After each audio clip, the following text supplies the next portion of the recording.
April 30th, 1661. A dense, damp fog, smelling of salt and decaying seaweed, clings to the bastions of Fort Zeelandia, the main citadel of the Dutch East India Company on the island of Formosa. Through the gray veil, muffled shouts in Dutch and Fujianese can be heard, but they are drowned out by a rising drone, like the ominous buzzing of a giant swarm of bees. When the first rays of the tropical sun finally pierce the gloom, the hearts of the European soldiers freeze with a terror they could not have imagined in their most feverish nightmares. The horizon has vanished. In its place, as far as the eye can see, sways an endless forest of thousands of bamboo masts and ribbed sails, like the wings of a dragon. 400 war junks, from giant multi-decked flagships to nimble assault vessels, have blockaded the harbor entrance, while the first squads are already landing on the shore. 25,000 soldiers, moving with a discipline unthinkable for a pirate horde. Governor Frederick Coyette, watching this apocalyptic scene from the fort's wall, asks himself a single question, a mix of fear, bewilderment, and even a touch of perverse admiration. Who is this man who dared to challenge the might of Holland? His name was known throughout the South China Sea, Zheng Chenggong, or, as the Europeans called him, Koxinga. But who was he really? A pirate who inherited his father's fleet? A desperate rebel, the last loyalist of the fallen Ming Dynasty, seeking refuge? Or something more, a ghost of old China, come to expel the red-haired barbarians and found his own kingdom at the edge of the world? This moment, frozen in time, became the culmination of his life's paradox. A man outside the law, rejected by two empires, arriving as a conqueror and a monarch to establish a new legitimacy by force of arms. This was not just the capture of a colony, it was a clash of civilizations, where the main weapon was not the cannon, but the will of one man who embodied all the fury and agony of his era. The main question the Dutch involuntarily asked themselves, gazing at this armada, was, how was this even possible? How could a pirate lord organize a military operation of such scale, one that many European kings could only dream of? The answer lay hidden in the fire and blood of the world that created him. To understand how a lone warlord could challenge a colonial empire, one must first see the world that forged him, a world consumed by the flames of total collapse.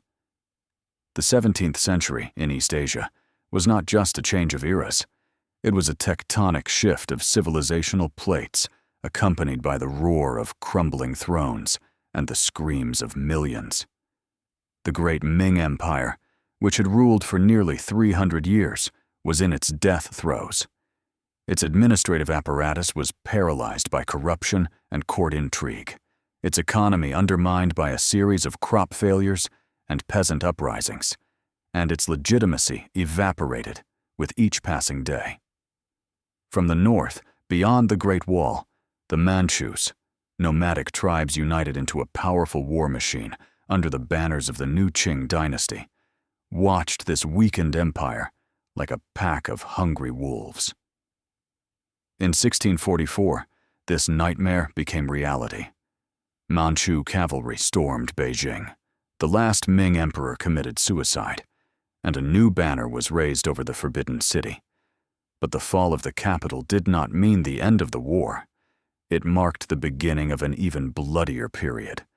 Decades of chaos, as remnants of the Ming aristocracy, generals, and adventurers tried to organize resistance in the south, creating ephemeral regimes that the Manchus methodically destroyed one by one. In this boiling cauldron, old laws and notions of honor and loyalty lost all meaning. Generals betrayed their emperors, officials sided with the conquerors, and common people were caught between the hammer of the Qing armies and the anvil of bandits and rebels. And at this very time, while the continent devoured itself, another, no less brutal drama unfolded at sea.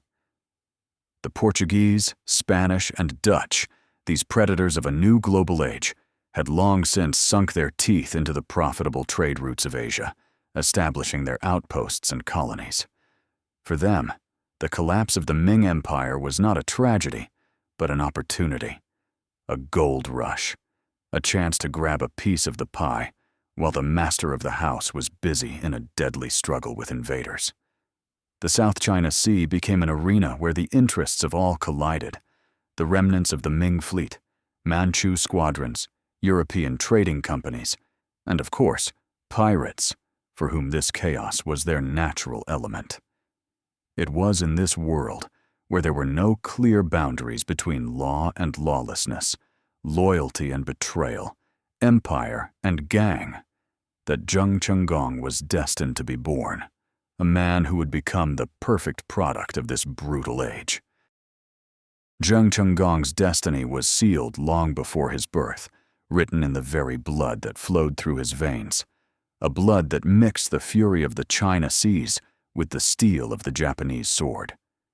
His father, Zheng Chenggong, was a truly Shakespearean figure, a living embodiment of the era's paradox.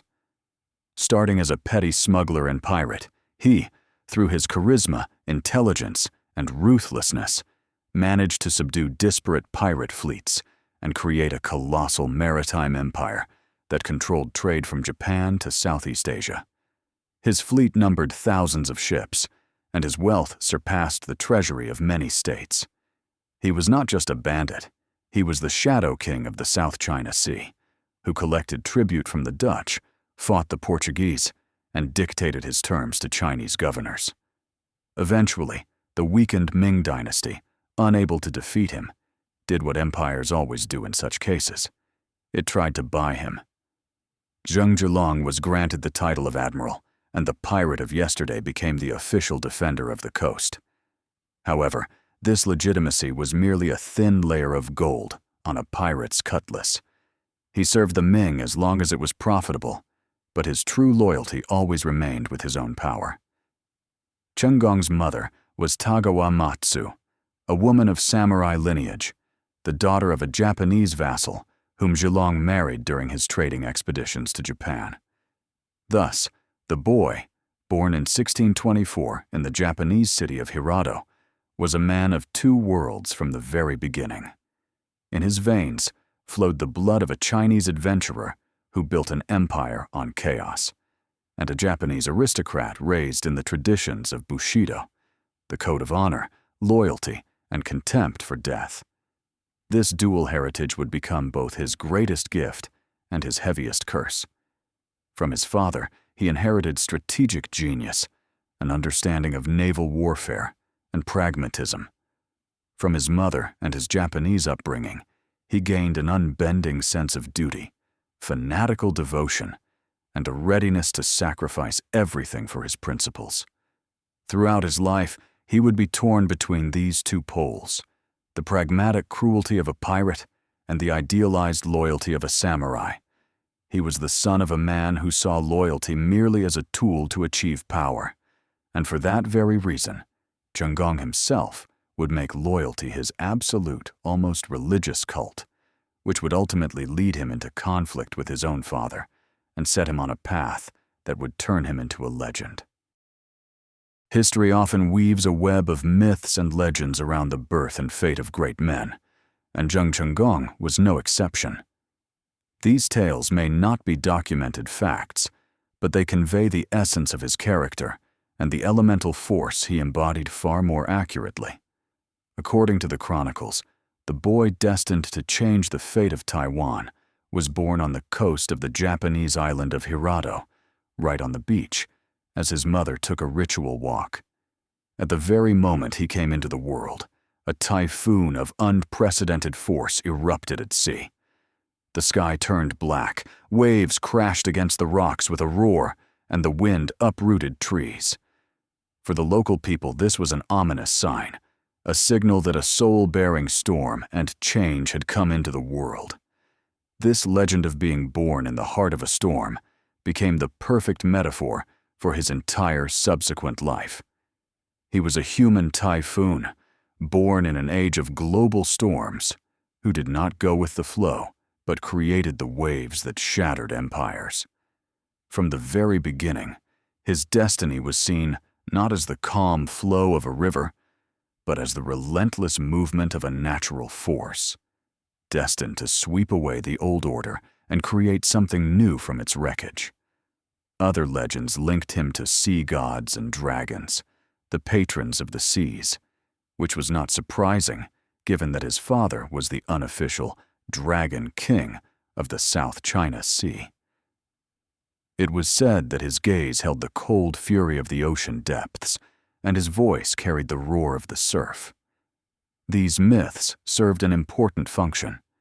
They sacralized his figure, transforming him from a mere pirate son into a chosen one of the heavens, destined to perform great deeds. In a culture where the mandate of heaven was the basis of a ruler's legitimacy, such stories were as important as an army and a navy. They created an aura of supernatural predestination around him, which attracted followers and struck fear into his enemies. And although Chenggong himself was a pragmatic and educated man, he undoubtedly understood the power of these legends, and perhaps even encouraged their spread. After all, to lead men to certain death in the name of a fallen dynasty, one had to be more than just a general. One had to be a living myth, the embodiment of divine will, a man whose destiny, as his soldiers believed, was carved in the heavens on the day he was born to the roar of a typhoon. Zheng Chenggong's character was forged in a unique furnace, where Confucian wisdom was melted with pirate brutality, and samurai ethics clashed with Chinese pragmatism. He spent the first 7 years of his life in Japan under his mother's care, absorbing the strict morals and discipline of Japanese society. This period laid the foundation for his iron will, his contempt for hardship, and a profound sense of honor bordering on fanaticism. When he returned to China to join his father, a completely different world opened up to him. His father, Zheng Chenggong, who had by then entered the service of the Ming Dynasty, decided to give his son a classical Chinese education worthy of a high-ranking official's son. The young Chenggong was sent to study under the best Confucian tutors, where he diligently studied the 4 books and 5 classics, the canonical texts that formed the basis of Chinese philosophy and ethics. He immersed himself in the works of Confucius and Mencius, which taught of filial piety, loyalty to the sovereign, justice, and humanity. These ideals deeply resonated with him, shaping his vision of what was right and proper. He saw himself not as the heir to a pirate fraternity, but as a scholar official, a junzi, a noble man whose life should be dedicated to serving the emperor and the realm. However, this bookish wisdom constantly conflicted with the reality that surrounded him. After his studies, he saw how his father's maritime empire functioned, a giant mechanism built on smuggling, violence, bribery, and betrayal. He heard stories of naval battles, of ships boarded and taken, of the executions of the disobedient, and of deals with the red-haired barbarians. He saw how his father, while formerly a Ming admiral, remained in reality an independent ruler whose power rested not on an imperial decree, but on the strength of his fleet and the loyalty of his captains. This was a school of brutal pragmatism, where survival and power were valued more than any abstract principles. This dualism created the Zheng Chenggong the world came to know, a man who could quote the classics while discussing loyalty, yet without hesitation give the order for a mass execution. A commander who demanded samurai-like self-sacrifice from his soldiers, but used pirate tactics of surprise attacks and blackmail. His character became a battlefield between the Confucian idealist and the pirate realist, and it was this internal tension that generated the energy that allowed him to achieve the impossible. The moment when youthful theory collides with the harsh practice of life forever defines a person's path.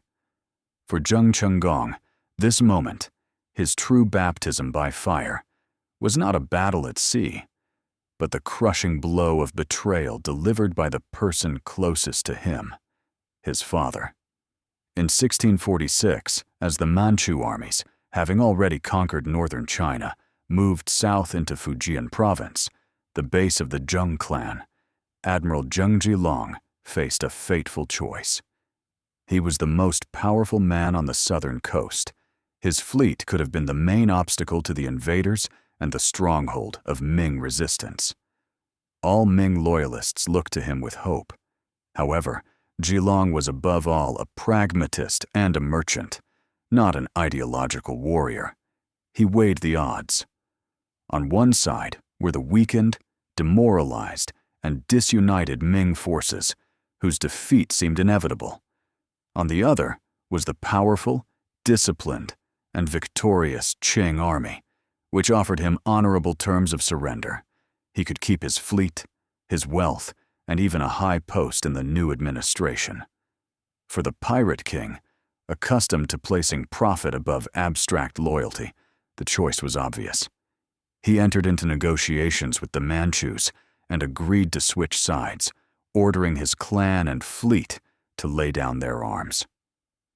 For the 22-year-old Zheng Chenggong, whose mind was shaped by Confucian ideals about the unshakable duty to one's sovereign, his father's action was not just a tactical mistake, but a monstrous, unthinkable betrayal.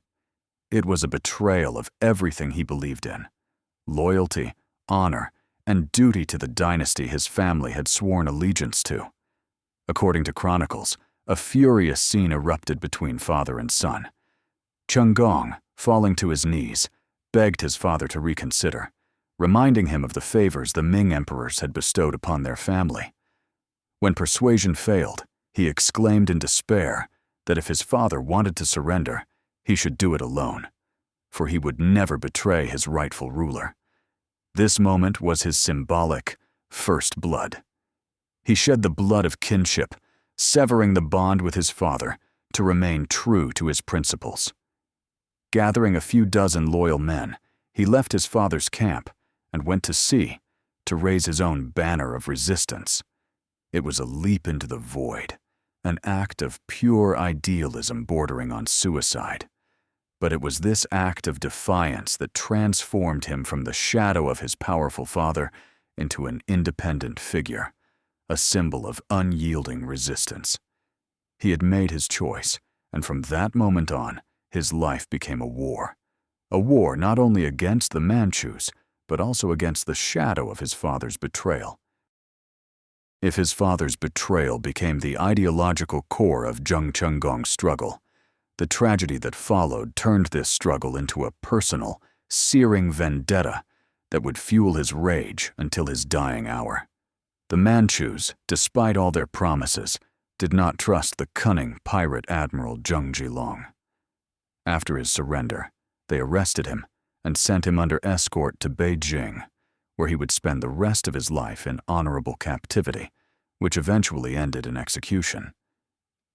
But the fate of his wife, Chenggong's mother, Tagawa Matsu, was far more terrible. Left without her husband's protection in the city of Anping, she fell into the hands of Qing soldiers who stormed the city. What happened next is described by the chronicles with restraint, but behind this restraint lies unspeakable horror. According to one version, soldiers attempted to rape her, and she, true to the samurai code, took her own life to protect her honor. According to another, more brutal version, she was captured, tortured, and brutally murdered. When news of his mother's fate reached Zheng Chenggong, his grief and rage were boundless. This event became his point of no return. Until then, his war had been a war for principles, for the dynasty, for the abstract concept of loyalty. Now it became a blood feud.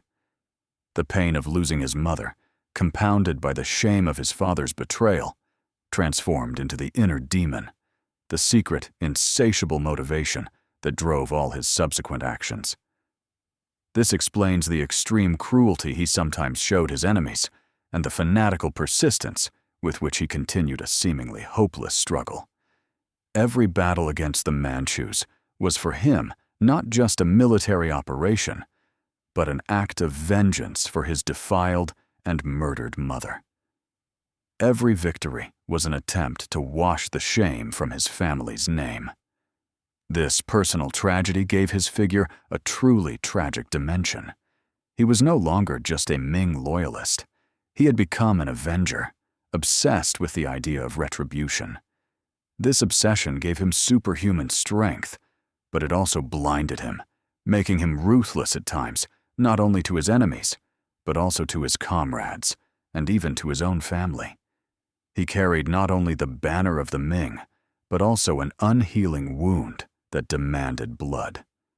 And it was this thirst for revenge, merged with his strategic genius and unbending will, that turned him into the formidable force that could challenge not one, but two empires. After breaking with his father and the death of his mother, Zheng Chenggong was left almost alone, with a handful of followers in the midst of a collapsing world. However, it was in this moment of despair that his true talent as an organizer and leader emerged. His base became the coastal cities of Xiamen, Amoy, and Jinmen, Quemoy, islands that nature itself had turned into impregnable sea fortresses. Here, like moths to a flame, flocked all who had not accepted Manchu rule. Remnants of Ming troops, his father's former captains, who had not followed him into captivity, smugglers, pirates, and ordinary refugees fleeing Qing terror. This motley crew was potentially unmanageable, but Chenggong managed to forge it into a formidable force. He did what many Ming generals had failed to do. He introduced iron, almost Spartan discipline. Any insubordination, cowardice in battle, or looting was punished by immediate death. He personally inspected the troops, knew his officers by name, and demanded their complete self-sacrifice. But his genius lay not only in the whip. He understood that force alone could not hold men together. They needed an ideology, a purpose that would justify their sacrifices, and he gave them that purpose: a holy war to restore the Ming Dynasty and expel the barbarian invaders. He made himself the living symbol of this struggle, accepting the imperial surname Zhu and the title Commander who punishes injustice from a fugitive Ming prince. To his soldiers, he was not just a general, but a representative of legitimate authority, the last hope of the realm. In parallel with building an army, he also built an economic base for his movement. He restored and expanded his father's trading empire, taking control of the sea lanes and levying tribute on all merchant ships passing through his domain, including European ones. The income from this trade, which his enemies called piracy, was used to buy weapons, build ships, and maintain his army.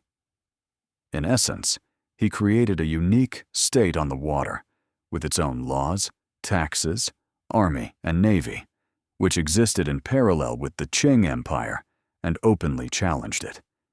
In this system, a pirate economy was inextricably linked with high ideology, and the ruthlessness of a sea raider served as a tool to achieve the goals of a noble patriot. It was this synthesis, this paradox, that became the key to his success. He was able to unite those whom others could not, and create a force capable not just of surviving, but of striking back. While the Qing Empire consolidated its power on the continent, Zheng Chenggong turned the Taiwan Strait into his personal fiefdom, creating a unique geopolitical phenomenon, a kingdom on the water. This was not just a base for military operations, but a fully functional administrative and economic system operating outside Beijing's jurisdiction. The heart of this maritime state was the islands of Xiamen and Jinmen, which he transformed into true bastions, fortifying them with the latest military technology. But his power extended far beyond these islands. His fleet, which at its peak numbered up to 3,000 vessels, patrolled the entire coast from Shanghai to Guangdong, effectively controlling all maritime trade. Chenggong developed a complex system of passports and safe conduct passes. Any merchant vessel, be it a Chinese junk, a Siamese schooner, or a Dutch fleet, wishing to do business in the region, had to buy a license from him.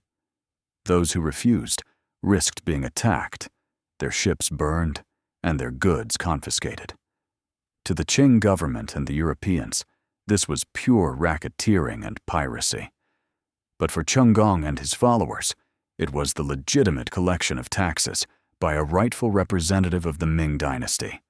These revenues were colossal, allowing him to maintain an army of up to 100,000 men, build new ships, purchase modern European weapons from the Portuguese in Macau, including cannons and muskets, and even mint his own currency. He created a shadow government that mirrored the Ming administration, with 6 ministries responsible for finance, military affairs, justice, and so on. This allowed him not only to wage war, but also to govern vast territories, maintain order, and administer justice. In this way, he challenged not only the military might of the Qing, but also their very legitimacy. He demonstrated to the world that an alternative center of power existed, that the Manchu's mandate of heaven did not extend to the sea, which belonged to him. This fleet state became his main strategic asset. It gave him mobility, resources, and a depth of defense that other pockets of Ming resistance on the continent lacked. As long as he had his fleet, he was invulnerable.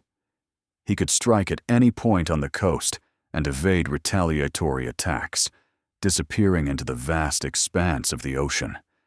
It was this maritime kingdom, built on pirate methods, that became the springboard from which he would launch his most daring and ambitious operation. By 1659, Zheng Chenggong had reached the zenith of his power. 15 years of continuous struggle had transformed him from the leader of a guerrilla band into the ruler of a powerful maritime state. He felt that the time for passive defense was over, and the moment had come to deliver a decisive blow that could turn the tide of the entire war. His target was Nanjing, the ancient southern capital of China, a city of immense symbolic importance. Capturing Nanjing would not only give him control over the wealthy Yangtze River Delta region, but would also be a powerful ideological blow to the Qing Dynasty, showing the entire realm that a Ming restoration was possible. The plan was audacious and brilliant in its conception. Chenggong assembled a huge army, by various estimates, from 100 to 170,000 men, and a colossal fleet of over 1,000 ships. In the summer of 1659, this armada entered the mouth of the Yangtze River, and like a giant sea serpent, began to move slowly inland. It was an amphibious operation of unprecedented scale. The Qing garrisons along the river were caught completely by surprise. Cities surrendered one after another without offering serious resistance. Chenggong's army operated with precision and efficiency. The fleet provided fire support and logistics, while landing parties captured key fortifications. The local population, dissatisfied with Manchu rule, welcomed his troops as liberators in many places. It seemed that the dream of a Ming restoration was about to become reality. Soon, his army arrived at the walls of Nanjing itself. The Qing garrison was small and demoralized. Victory seemed within reach. This campaign was a demonstration of Chenggong's tactical genius. He brilliantly used his main advantage, his fleet, to carry the war into the heart of enemy territory, bypassing the main Qing defensive lines. He demonstrated masterful control of logistics, supplying a huge army over hundreds of kilometers of enemy territory. This march up the Yangtze became the apogee of his military career, the moment when the pirate lord acted like a great commander, worthy of the pages of classical Chinese military treatises. He stood on the threshold of his greatest triumph, one that could have forever inscribed his name in the pantheon of China's greatest heroes. But, as is often the case in the stories of great men, The peak of glory was just one step away from the abyss. Success can be more intoxicating than any wine, and under the walls of Nanjing, Zheng Chenggong seems to have fallen victim to this very intoxication. Having reached his main objective with astonishing ease, he made a series of fatal mistakes that nullified all his previous triumphs. Instead of immediately storming the weakly defended city while the Qing garrison was in a panic, he, showing excessive self-confidence, decided to accept the surrender according to all the rules of ceremony. He entered into lengthy negotiations with the Qing governor, who was merely buying time, sending frantic messengers for reinforcements. Chenggong, perhaps blinded by his triumphal march, believed that victory was already in his grasp and let his guard down. He even celebrated his birthday with great fanfare, hosting a grand feast right in the siege camp. This delay proved fatal. It gave the Manchus precious time to gather reinforcements and organize a counterattack. While Chenggong's army was feasting, fresh Qing troops were secretly converging on Nanjing. One night, they launched a sudden and devastating attack on his camp. The assault was so unexpected and ferocious that the Loyalist army, caught off guard, was seized by panic. A disorderly retreat began, which quickly turned into a slaughter. The fleet, anchored on the river, was unable to provide effective support to the ground forces. Overnight, the great army of liberators turned into a mob of fugitives. The losses were catastrophic. Tens of thousands killed, captured, or drowned in the Yangtze. Chenggong lost almost all of his best generals and elite troops. He himself barely managed to escape, fighting his way to his flagship. The rout at Nanjing was not just a military defeat for him, but a personal catastrophe, the collapse of all his hopes. He had been one step away from changing history, but his own pride and miscalculation slammed the door shut. This failure was a harsh lesson. He realized that even the most brilliant tactics and the most powerful army could be destroyed by a single strategic error. Returning to his base in Xiamen with the pathetic remnants of his fleet, he was a broken man, but his will was not destroyed. It was in the fire of this humiliating defeat that his next, even more desperate and brilliant plan would be born. In the great game of chess that Zheng Chenggong played, there were many pieces on the board, and his relationships with them determined his rises and falls. His main allies of necessity were the Ming princes, the numerous descendants of the overthrown dynasty scattered across southern China. These princes, such as Zhu Yulang, proclaimed emperor under the regnal name Yongli, held no real military or political power. They were more like living banners, symbols of legitimacy, in whose name commanders like Chenggong acted. He swore allegiance to them, received grand titles from them, and was formally considered their subject. This gave his struggle an ideological justification, transforming him from a mere rebel into a defender of the legitimate dynasty. In practice, however, the relationships were complex. Chenggong, possessing real power, often ignored the orders of these ephemeral courts, acting as he saw fit, which caused friction and mutual distrust. His main and absolute enemy was the Qing Dynasty. This was not just an opponent, but an existential threat, the embodiment of everything he hated: usurpers, barbarians, his mother's murderers. For the Manchu emperors, first Shunji and then Kangxi, he was also not just a rebel, but a thorn in their side, a constant reminder of the incompleteness of their conquest. They threw vast resources against him, but for a long time, they could do nothing about his maritime power. The third, and for a long time secondary, player on this board was the Dutch. Zheng Chenggong and his father had long maintained complex relations with the Dutch East India Company, which ranged from armed conflict to mutually beneficial trade. For the Zheng clan, the Dutch were both competitors and business partners. They paid tribute for the right to trade, and sometimes fought each other for control of trade routes. For a time, Chenggong did not see them as a serious threat or target. They were just one of many pieces in the complex mosaic of the South China Sea. However, it was the defeat at Nanjing that radically changed his view of this piece. He realized that his enemies on the continent were too strong, and his own base on the islands of Xiamen and Jinmen was vulnerable to a massive land-based attack. He needed a new home, an impregnable fortress protected by the sea, which could become a permanent and safe base for the future struggle. And then his gaze, full of rage and despair, turned across the strait to the island of Formosa, where the prosperous Dutch colony was located.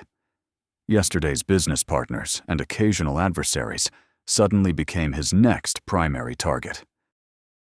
The rout at Nanjing was a moment of truth for Zheng Chenggong, a crossroads of fate where old paths lead to dead ends and new ones are not yet visible. He returned to his coastal base in Fujian with the remnants of his once great army, humiliated and devastated.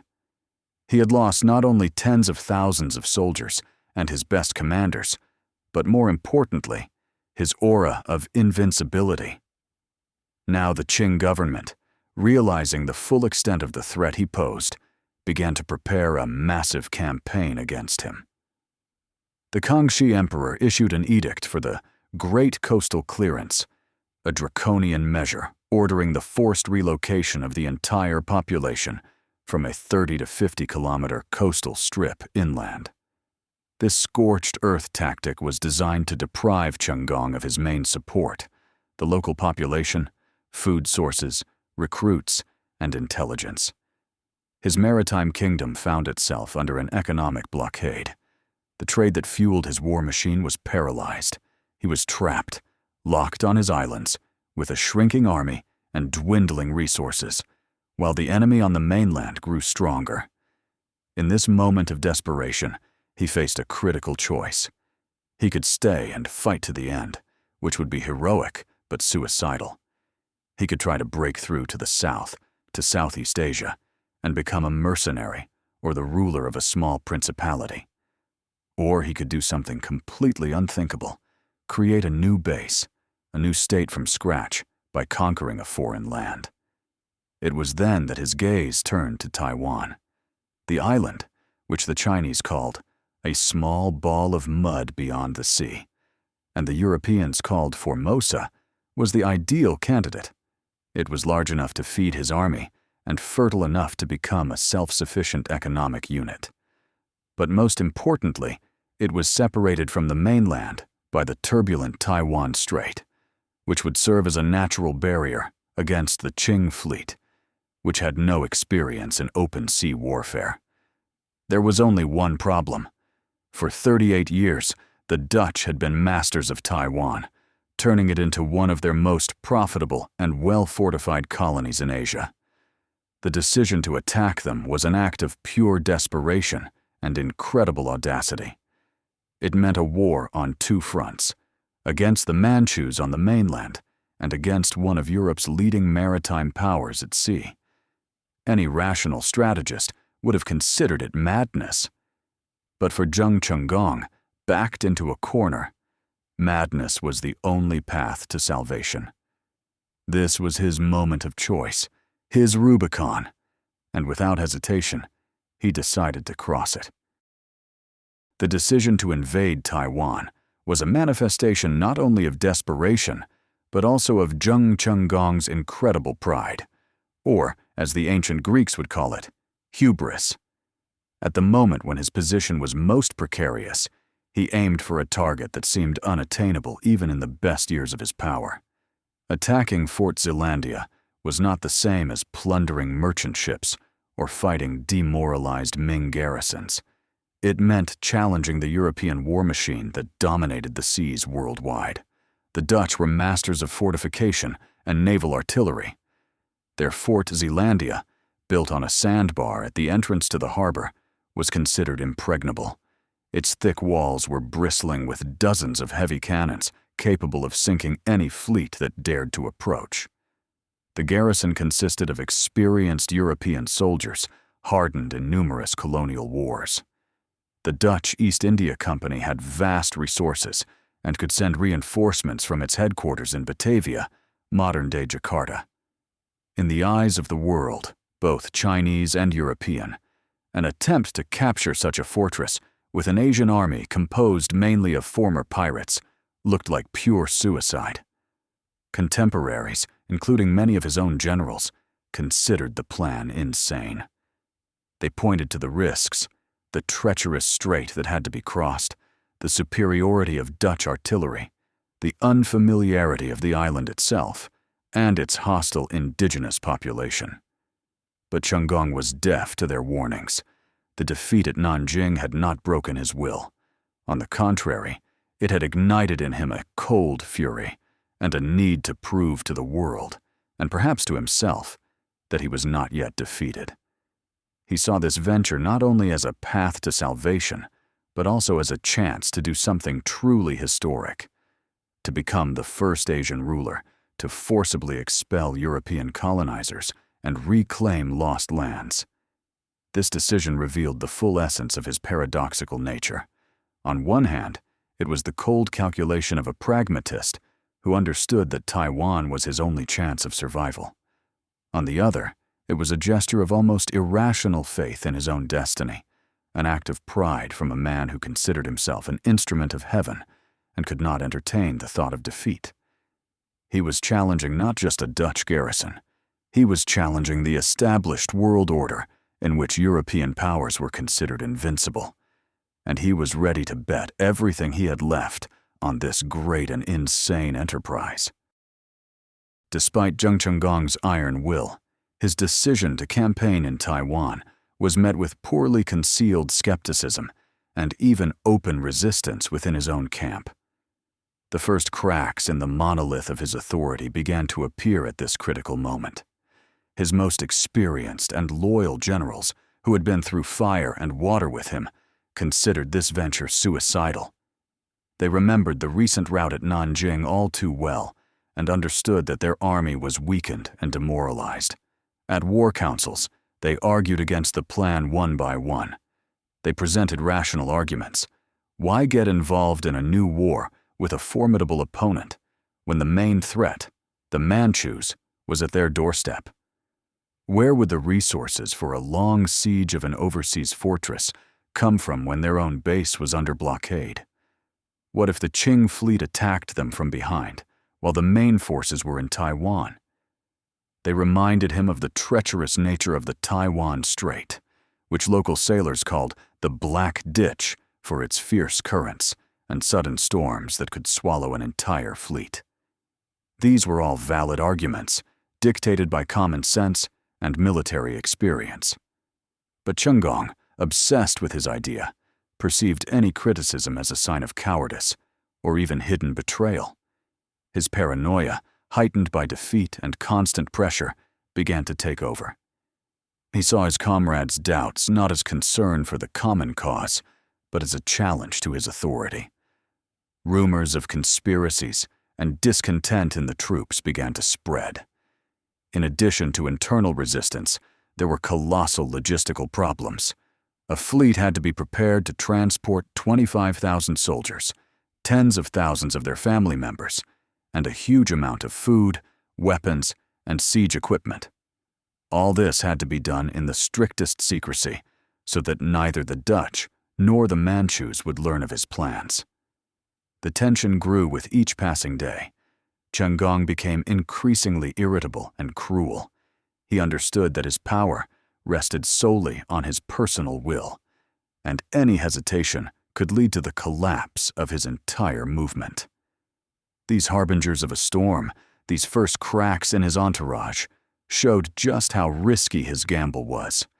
He was leading his army toward a goal that only he believed in, and he was ready to destroy anyone who stood in his way, be it enemy or comrade. It was a race against time, and he knew he had to act fast before internal conflicts tore his army apart from within. The key problem facing Zheng Chenggong was not the Dutch garrison itself, but the deadly cannons of Fort Zeelandia, which controlled the only deep-water entrance to the harbor. Any fleet attempting to enter the harbor through the main channel would have been inevitably destroyed by crossfire from the bastions. The Dutch knew this and felt perfectly safe. However, Chenggong had an ace up his sleeve that negated all the advantages of European fortification. A few years before the invasion, a Chinese man named He Bin, who had long worked as a translator and official in the Dutch administration on Taiwan, defected to his service. Resentful of his European masters, he fled to Chenggong and brought with him a priceless gift: detailed maps of the island, data on the number and deployment of Dutch troops, and most importantly, a strategic secret. He Bin revealed that there was another, shallow channel leading into the harbor, known only to local fishermen.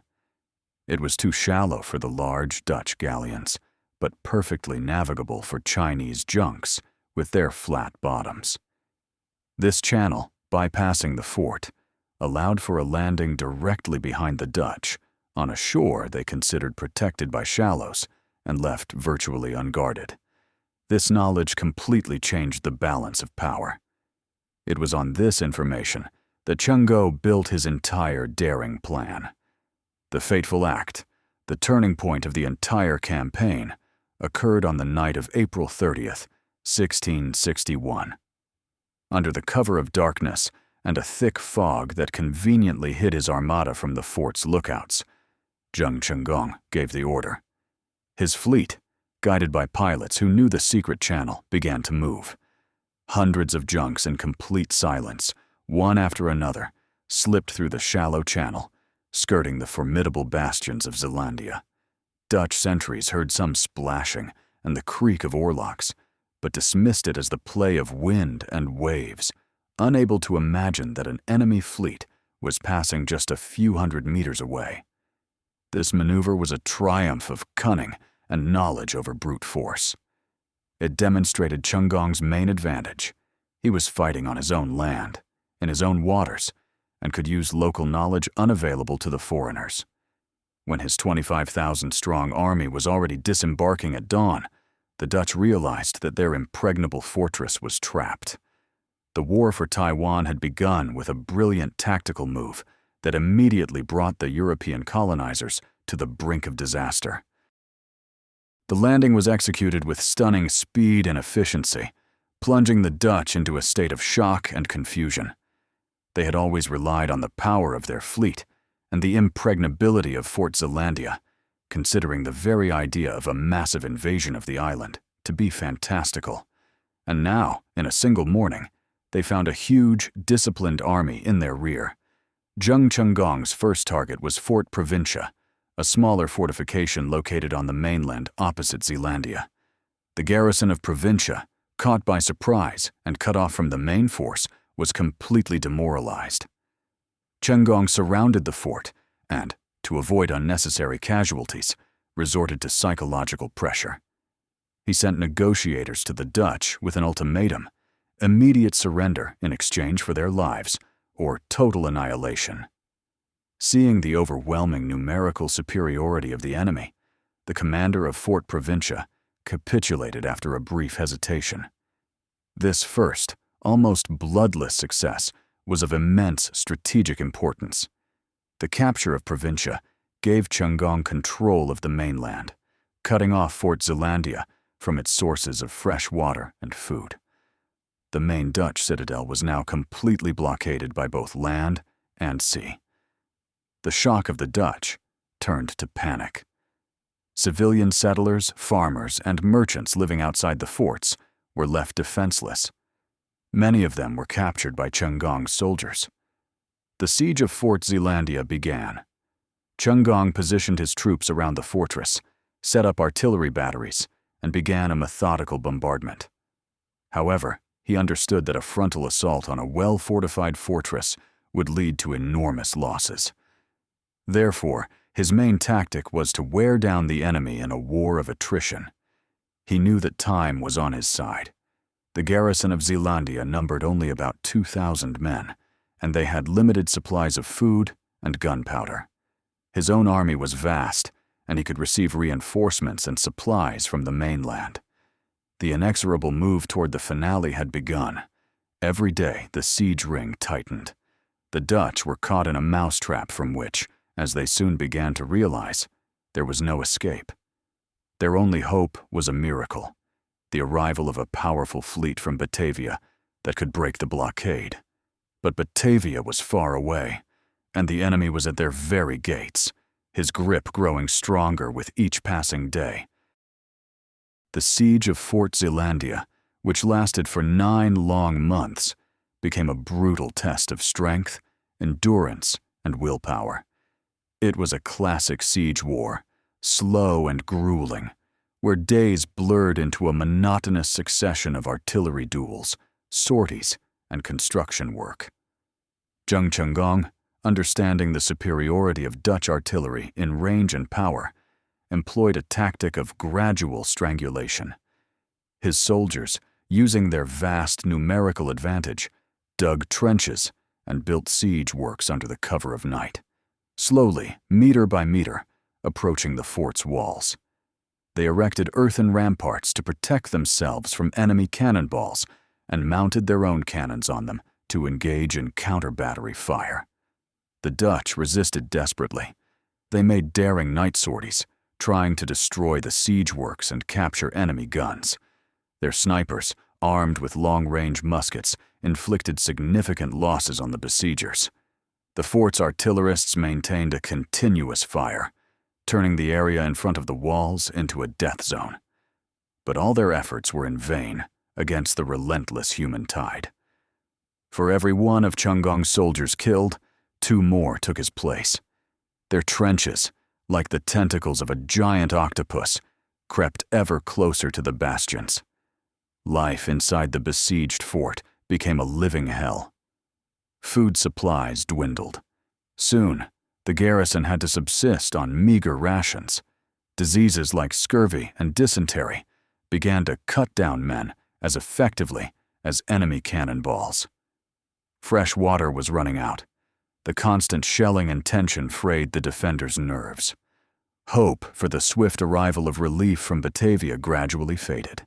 The few ships that tried to break the blockade were either destroyed by Chenggong's fleet or forced to retreat.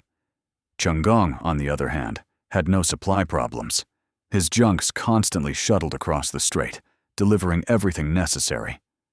This 9-month siege became a clear demonstration of the clash between 2 different approaches to warfare. The Europeans relied on technological superiority and the quality of their fortifications. Chenggong countered this with inexhaustible human resources, iron discipline, and boundless patience. He was slowly but surely tightening the noose around the neck of the Dutch colony, knowing that sooner or later it would be forced to surrender. Alongside military pressure, Zheng Chenggong waged a sophisticated psychological war, seeking to break the spirit of the fort's defenders, not only with cannonballs, but also with words. He understood the mentality of his opponents perfectly and skillfully played on their fears and hopes. His main adversary in this war of minds was the Dutch governor, Frederik Coyet, a stubborn and brave man who found himself in an impossible situation. Chenggong regularly sent envoys to the fort with letters written in a respectful yet firm tone. In these messages, he laid out his position, which was a striking combination of threats and proposals. He appealed to history, declaring that Taiwan had always been Chinese land and that the Dutch were uninvited guests. He reminded them of his overwhelming numerical superiority, describing his army and navy in detail, and stressed the futility of further resistance. "Your fort is but a drop in the ocean of my power," he wrote. But immediately after the threats, he offered honorable terms of surrender. All Dutch, both military and civilian, would be guaranteed their lives, personal freedom, and the right to leave the island with all their property and weapons. He promised to provide them with ships for their return to Batavia. "I am not at war with you, but with your company. which has illegally seized my land. I do not wish to shed blood in vain, he claimed. This tactic was extremely effective. It sowed discord among the defenders. Some, led by Governor Coyette, urged to fight to the end, hoping for relief. Others, especially civilians and mercenary soldiers, seeing the hopelessness of their situation, increasingly leaned toward accepting Chenggong's generous terms. To enhance the psychological effect, he also resorted to demonstrative acts. He would bring captured Dutch farmers to the walls of the fort so their families could see them, and then send them back with messages urging surrender. He held parades of his troops within sight of the bastions, showcasing his power. This war of nerves wore down the Dutch as much as hunger and disease. Chenggong appeared in their eyes not as a savage pirate, but as a civilized and reasonable commander, offering them a dignified way out of a catastrophic situation. He gave them a choice between an honorable surrender and senseless annihilation, and with each passing day of the siege, the first option seemed more and more attractive. For the 2,000 people trapped inside Fort Zeelandia, time crawled by painfully slowly, marking the stages of their agony. With each month of the siege, their situation grew more desperate. First, hope ran out. A small squadron sent from Batavia to help tried to break the blockade, but after a fierce battle with the superior forces of Chenggong's fleet, it was forced to retreat in disgrace. This news was a devastating blow to the besieged. They realized they had been abandoned to their fate. Europe was unimaginably far away, and death was terrifyingly close. Then, the gunpowder began to run out. The artillerists were ordered to conserve their charges, responding only to the most dangerous attacks. The mighty cannons that had been the fort's main pride and defense fell silent more and more often, becoming useless idols. But the most terrible enemy was hunger. The warehouses were emptying. Soldiers and civilians received meager rations of a handful of rice and salted meat. People ate rats, dogs, and anything else they could find. Scurvy set in, devastating the ranks of the defenders more effectively than enemy cannonballs.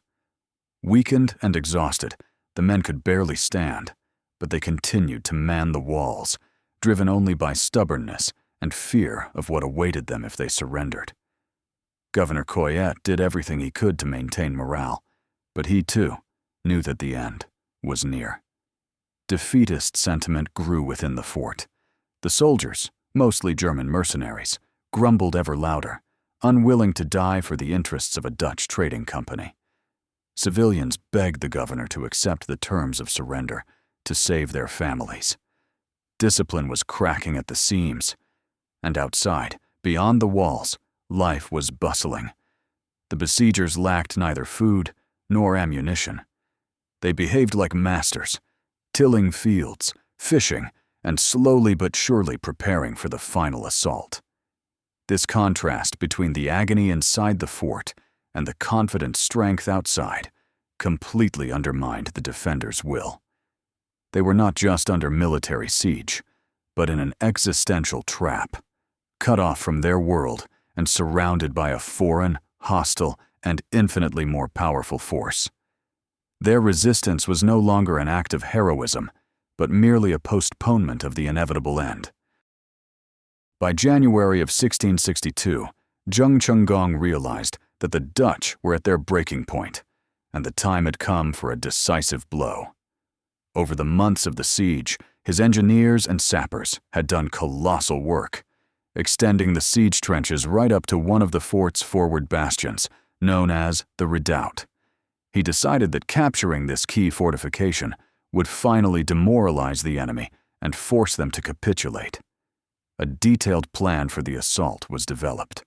On the appointed day, after a massive artillery preparation, thousands of Chenggong's elite soldiers, divided into 3 waves, charged the redoubt. The first wave, consisting of warriors with shields and swords, was to cross the moat and engage in combat on the walls. The second wave carried assault ladders. The third, the largest, was a reserve, ready to exploit any success. The defenders of the redoubt, exhausted but not broken, met the attackers with a hail of fire from muskets and cannons loaded with grapeshot. A desperate, bloody battle ensued. The Dutch and their mercenaries fought with the fury of the doomed, knowing this was their last stand. But the forces were too unequal. For every attacker killed, 10 more were waiting in the trenches. Wave after wave, Chenggong's soldiers scrambled onto the walls. After several hours of fierce hand-to-hand combat, the redoubt fell. Its capture was the turning point of the entire siege. From the height of the redoubt, Chenggong's artillery could now rake the entire inner courtyard of Fort Zeelandia, making further defense pointless. Any movement inside the fortress became deadly. Governor Coyet, watching the fall of the redoubt, knew the game was over. He had lost a key element of his defense, and his soldiers were so exhausted and disheartened that they could not withstand another such assault. To continue resistance meant only one thing: to senselessly sacrifice the lives of the remaining survivors. The final assault left him no choice. The will of the defenders was finally broken. The next day, a white flag was raised over the walls of Fort Zeelandia. On February 1st, 1662, after 9 months of agonizing siege, a treaty of surrender was signed. The ceremony was organized with maximum solemnity to emphasize the significance of the moment.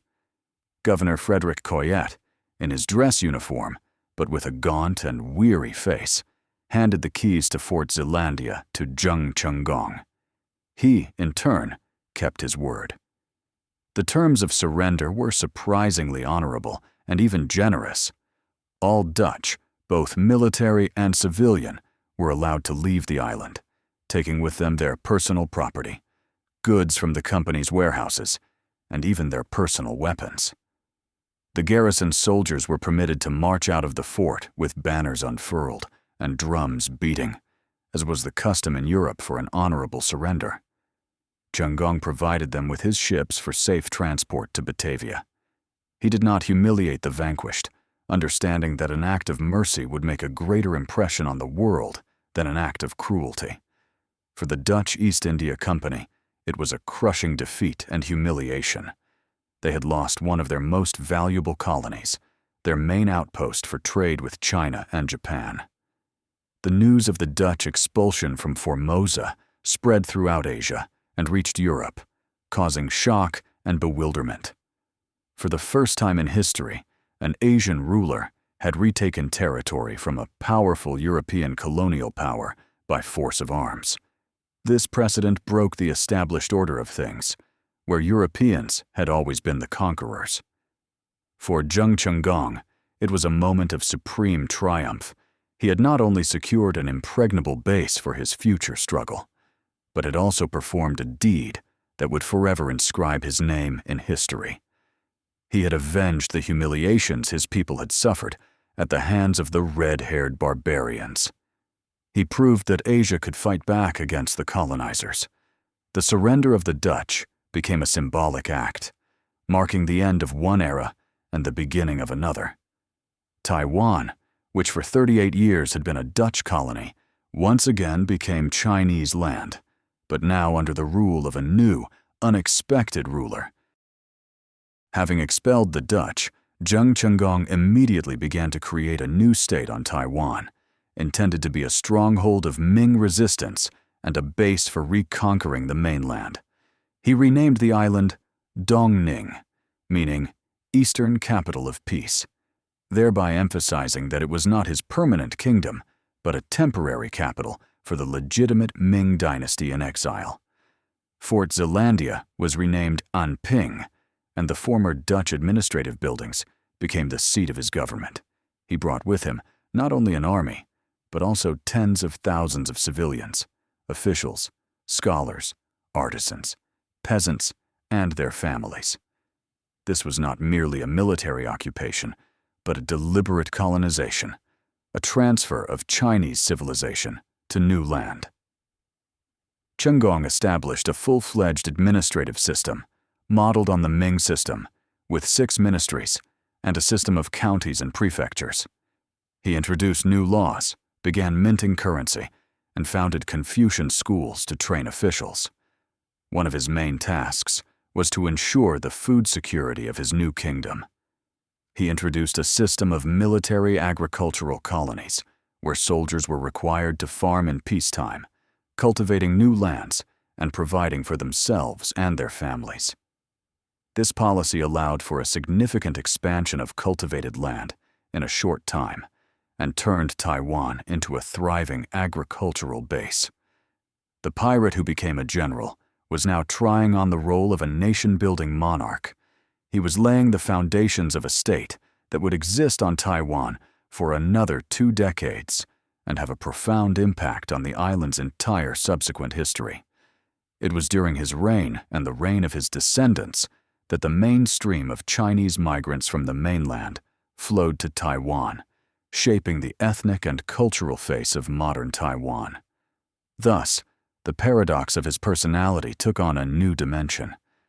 The man whose life had been dedicated to destruction, first as a pirate, then as a warlord in a civil war, was now forced to become a creator.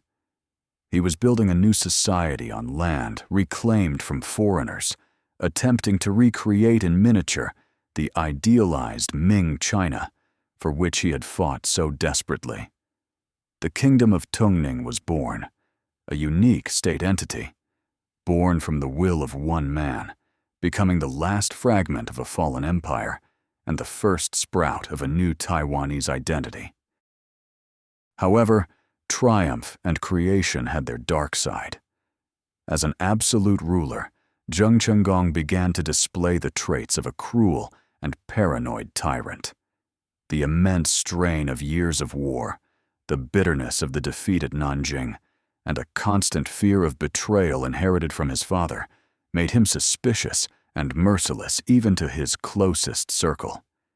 He regarded any sign of disagreement or doubt in his decisions as treason and punished it with exemplary cruelty. Several of his combat generals who expressed dissatisfaction with his policies were ruthlessly executed. He established a reign of terror in his new kingdom, where denunciation and surveillance became the norm. But the most terrible manifestation of his tyranny was the conflict with his own son and heir, Zheng Jing. While Chenggong was fighting in Taiwan, his son remained to govern their main base in Xiamen. Rumors reached the father that Zheng Jing had entered into an illicit affair with his younger brother's wet nurse, with whom he even had a child. For Chenggong, obsessed with Confucian ideals of strict morality and order, this transgression was not just a family scandal, but an indelible disgrace that undermined the authority of his entire dynasty. In a fit of rage while in Taiwan, he issued a monstrous order to execute not only the offending wet nurse and the newborn infant, but also his own son, Zheng Jing, along with his wife. He sent messengers with this order to Xiamen. However, the generals who remained in Xiamen refused to carry out such an inhuman command. They sided with the heir, effectively rebelling against their lord. When Chenggong learned of this insubordination, his fury knew no bounds. He felt betrayed by everyone. His grand dream of restoring the Ming and creating an ideal state was crumbling under the weight of his own demons. The conqueror of the Dutch, the hero of the resistance, was unable to conquer his own paranoia and cruelty. This internal struggle, these political purges and family tragedies, reveal how complex and contradictory his figure was. He was capable of great deeds and great villainy, of mercy to his vanquished foes and monstrous cruelty to his own blood. Pirate king, liberator tyrant. These paradoxes tore him apart from within and led him to a tragic end. Even after establishing himself on Taiwan, Zheng Chenggong did not consider his mission complete. In his grand plans, the kingdom of Tungning was merely a temporary staging ground, a base for accumulating strength before a decisive push onto the mainland. His ultimate goal remained unchanged, the expulsion of the Manchus, and the restoration of the Ming Dynasty. But his ambitions stretched even further. He looked at the map of the region and saw himself not just as a Chinese loyalist, but as the creator of a new maritime empire that could challenge not only the Qing, but also the European colonial powers. His next step was to be the conquest of the Philippines, which were then a Spanish colony. The reasons for this were both strategic and economic. Capturing the Philippines would give him control over another key trade hub and deprive the Spanish of their base in the region. Furthermore, a large Chinese diaspora lived in the Philippines, suffering persecution from the Spanish authorities. Chenggong planned to act as their protector, which would further enhance his prestige. In early 1662, he sent a Dominican missionary, Vittorio Riccio, to the Spanish governor in Manila with an ultimatum. In a letter written in a haughty tone, he demanded that the Spanish recognize him as their suzerain and begin paying him tribute, threatening an invasion if they refused. This ultimatum caused panic in Manila. The Spanish, having heard of the fate of the Dutch on Formosa, took the threat very seriously. They began to hastily strengthen their defenses and, fearing an uprising, carried out a massacre of the local Chinese population. Chenggong began preparing his fleet for the invasion. His unfinished war was about to spread to new territories. He dreamed of creating a great anti-Manchu and anti-European coalition, which could include Japan, Vietnam, and other states in the region. He saw himself as the leader of a Pan-Asian resistance to colonialism. These plans demonstrate the scale of his thinking. He was no longer just a pirate or a rebel general. He thought in terms of empires and civilizations. However, fate had other plans. These grand designs were never to be realized. His great war remained unfinished, cut short in mid-sentence. The irony of fate, that favorite tool of history, placed its own accents on the life of Zheng Chenggong, creating a finale full of tragic symbolism. He achieved what he could not have dreamed of. He expelled a powerful European power and founded his own kingdom, becoming a monarch. But he never achieved what he had dedicated his entire adult life to, the restoration of the Ming Dynasty. His great campaign to the mainland, which was supposed to begin from Taiwan, never happened. He created the perfect staging ground, but never used it for the main blow. The kingdom of Tungning, which he saw only as a temporary base, became his final refuge and his grave. He defeated the Dutch, but was powerless against an internal enemy, his own paranoia and anger, which led to a rebellion by his closest comrades. He, who proclaimed himself the defender of Chinese civilization and Confucian values, ordered the death of his own son for violating those very values, nearly destroying everything he had created. The final and most cruel irony awaited him at the very end. The great warrior who had spent his life in battles, who feared neither Manchu swords nor Dutch cannons, was not defeated by an enemy's weapon. He was struck down by an invisible and merciless foe, malaria. The bite of a simple mosquito proved deadlier than any blade. This unexpected and prosaic end underscored the futility of human ambition in the face of an indifferent nature. He planned to conquer empires, but he died in a feverish delirium in his new capital, just a few months after his greatest triumph. His unfinished war, his grand dreams, his furious revenge, all were cut short abruptly, leaving behind only the question, what if? What if he had lived another 20 years? Could he have reconquered China? Would he have created his Asian empire? History does not deal in hypotheticals. It has left us only with this ironic finale. The pirate who became a king died not in battle, but in his bed, leaving his kingdom and his war as an inheritance to the very son he had wanted to execute just yesterday. In June of 1662, in the midst of preparations to invade the Philippines and at a time of acute conflict with his generals in Xiamen, Zheng Chenggong suddenly fell ill. At first, it seemed like a common ailment, but his condition rapidly deteriorated. A high fever set in, with fits of chills followed by heat. Modern historians agree that it was malaria, a disease widespread in the tropical climate of Taiwan. For a body weakened by years of campaigns and nervous tension, the disease proved fatal. Physical suffering was compounded by mental anguish. The news from the mainland was bleak. His son and generals had openly rebelled, refusing to carry out his order of execution. The last Ming emperor of the southern Ming Dynasty, Zhu Yulang, whom Chenggong considered his legitimate sovereign, had been captured in Burma and handed over to the Manchus, who soon executed him. This meant that the symbol to which he had dedicated his life had ceased to exist. His struggle had lost its primary legitimate foundation. According to the chronicles, his last days were horrific. In fits of feverish delirium, he cried out desperately, cursing his enemies and disloyal generals. He saw the faces of his betraying father and his murdered mother. In moments of lucidity, he bitterly realized that all his grand plans were collapsing. He who had controlled seas and armies was powerless against his own body and the betrayal of those close to him.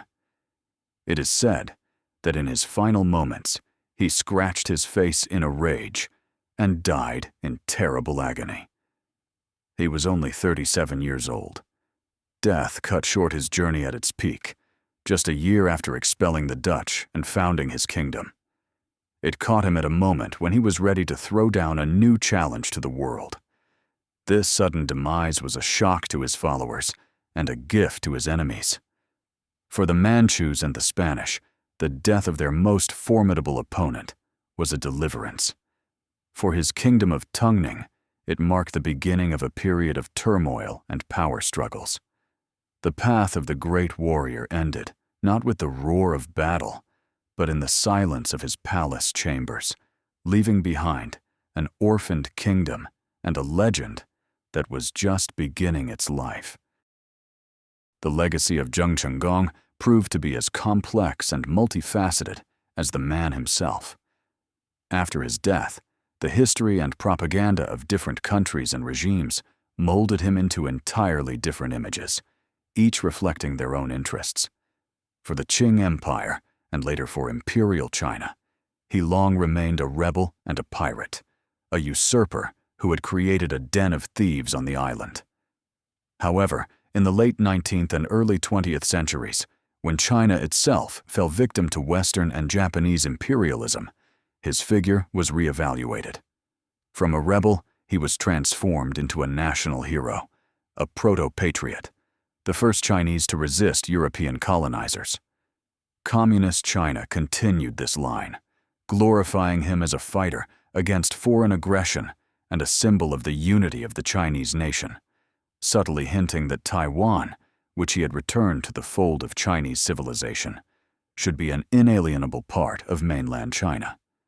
For Taiwan, however, Zheng Chenggong, Koxinga, is a figure of an entirely different magnitude. He is a founding father. It was he and his followers who initiated mass Chinese migration to the island, bringing with them advanced agriculture, an administrative system, and Confucian culture. For many Taiwanese, he is a symbol of their own distinct history, separate from the mainland, the founder of the first independent Chinese state on the island. Universities and streets are named in his honor, and temples have been erected where he is revered almost as a deity. He is the starting point of Taiwanese identity. In Japan, he is also honored and remembered. Thanks to his Japanese mother, he is considered a son of Japan. His story became the subject of a famous bunraku puppet theater play, The Battles of Koxinga, which was a huge success and became a classic of Japanese literature. For the Japanese, he is an example of how the Japanese spirit and samurai valor can achieve great things even outside of Japan. Thus, the same man became a symbol for entirely different and at times conflicting ideologies: Chinese nationalism, Taiwanese self-identity, and Japanese cultural pride. This multifaceted hero, like a mirror, reflects the complex and tangled relationships in the region, and each era finds in his biography what it needs at that moment. So how do we solve the central paradox of Zheng Chenggong? How could a pirate become a king and a rebel a national hero? The answer lies in the very era that produced him. The 17th century in China was a time of great fracture, when all old institutions and concepts collapsed. The line between law and lawlessness, power and violence, army and gang became blurred. It was in such a world that a man with resources, organization, and will could claim to create a new legitimacy. Zheng Chenggong became a king not in spite of being a pirate, but because of it. It was his father's pirate empire that gave him what other Ming loyalists lacked: a ready-made fleet, a source of independent funding, control of trade, and an army loyal not to an abstract dynasty, but to him and his clan personally. His pirate organization was inherently more efficient and viable than the corrupt and demoralized state structures of the fallen Ming Empire. He used the methods of a brigand, racketeering, smuggling, blackmail, to finance the war of a patriot. The ideology of Ming loyalism, in turn, gave him what other pirates lacked: a banner, a purpose, and a moral justification for his actions. It transformed him from a mere gang leader into a defender of civilization and legitimate order, attracting not only adventurers, but also ideological fighters, scholars, and officials to his side. Finally, personal revenge for his murdered mother gave him the unbending, fanatical energy that prevented him from surrendering even in the most hopeless situations. Thus, he was not a paradox or a contradiction. He was the perfect synthesis of his era. He combined three personas: the pragmatism and resources of a pirate, the ideology and legitimacy of a loyalist, and the personal obsession of an avenger.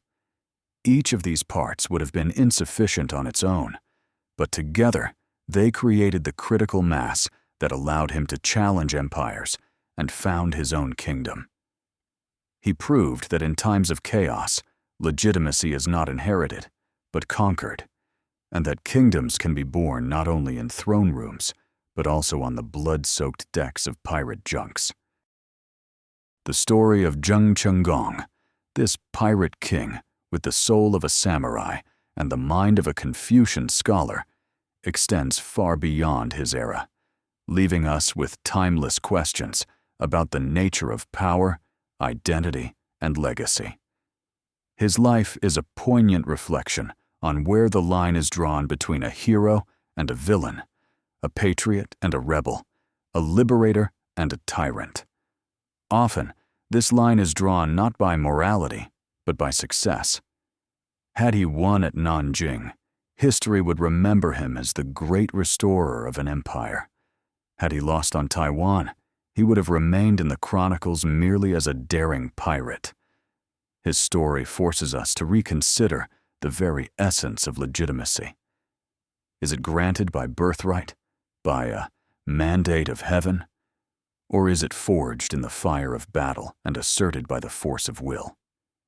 Chenggong, while formally a rebel against the legitimate, though conquering power of the Qing, created his own legitimacy based on the idea of loyalty to a fallen dynasty and on a tangible deed: the expulsion of European colonizers. What proved more important in the eyes of posterity? His methods or his achievements? His cruelty? Or the fact that he founded a state that became the cradle for an entire people? His biography is also a story about the search for identity. Who was he? A Chinese man born in Japan, a Japanese man who fought for China, the son of a pirate who became an aristocrat. He was all of these at once, and it was this fusion of cultures and social roles that gave him a unique perspective and the ability to act unconventionally. Ultimately, the story of Zheng Chenggong is a powerful reminder that history is made by individuals who, at pivotal moments, can take destiny into their own hands. It is a tale of how the will of one man, fueled by personal tragedy and a grand idea, can change the geopolitical map of the world, challenge mighty empires, and leave a mark that will not be erased for centuries. And the main lesson we can draw from his journey is that the most significant figures in history are rarely clear-cut. They are woven from contradictions. Their greatness is inseparable from their flaws, and their legacy will always be a battlefield for future generations.